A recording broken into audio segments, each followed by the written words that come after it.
जय जगन्नाथ बंधु जेमिति कि आपण मानकर कमेंट रहउतिला जे एमजीएनआरजे योजना रे जो श्रमिक माने कार्य करिसंती सेमानकर मजूरी टंका केबे तंका अकाउंट रे क्रेडिट हबो तो निश्चित भाव रे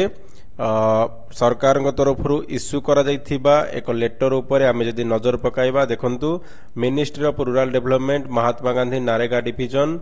एठी जो लेटर इश्यू करा जाइछि ओडिशा राज्य पई एवं सब्जेक्ट रहिछि Mahatma Gandhi national rural employment guarantee act payment of 6th instalment of first range of central assistant towards wages payment for financial year 2025-26 to the state government of Odisha. तो निश्चित भाव में एठी भारत सरकार तरफ ओडिशा सरकार को एठी एमजीएनआरजेएस जो ओएच पेमेंट पाई 6th इंस्टॉलमेंट 2025-26 आर्थिक वर्ष एठी दिया जाइछि। जदि आमे देखिबा तो एठी 7,38,04,622 टंका एठी दिया जाइछि एवं जदि आमे एससी कैटेगरी कथा देखिबा ताले 99,29,39,384 टंका एवं एसटी कैटेगरी पाई 2,94,51,203 टंका एवं अदर्स कैटेगरी पाई 3,44,24,035 टंका एठी दिया जाइछि। ता सहित पूर्वरु सैंक्शन होइतिबा टंका जदि हमें देखिबा 69,18,17,171 टंका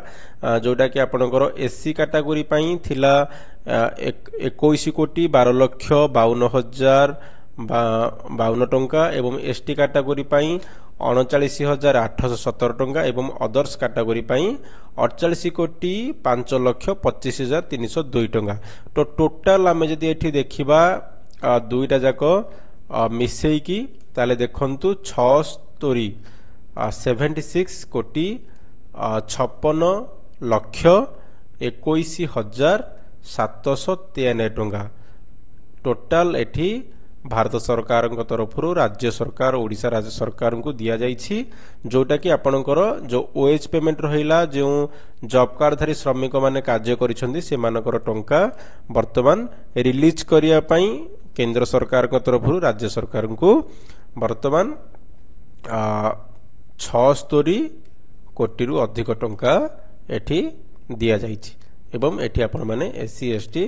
एवं अदर्स देखि पारुथिबे। तो आशा करूची तो आपण मानकर जो कमेंट रहउथला केबे ओएच पेमेंट आसीबो जो जॉब कार्ड टंका आसीबो तो निश्चित भाव में वर्तमान केंद्र सरकार तरफ राज्य सरकार को वर्तमान टंका रिलीज करा जाइछि कम दिन भितरे श्रमिक मानकर अकाउंट रे टंका क्रेडिट होई जिवो। धन्यवाद। Thank you for watching.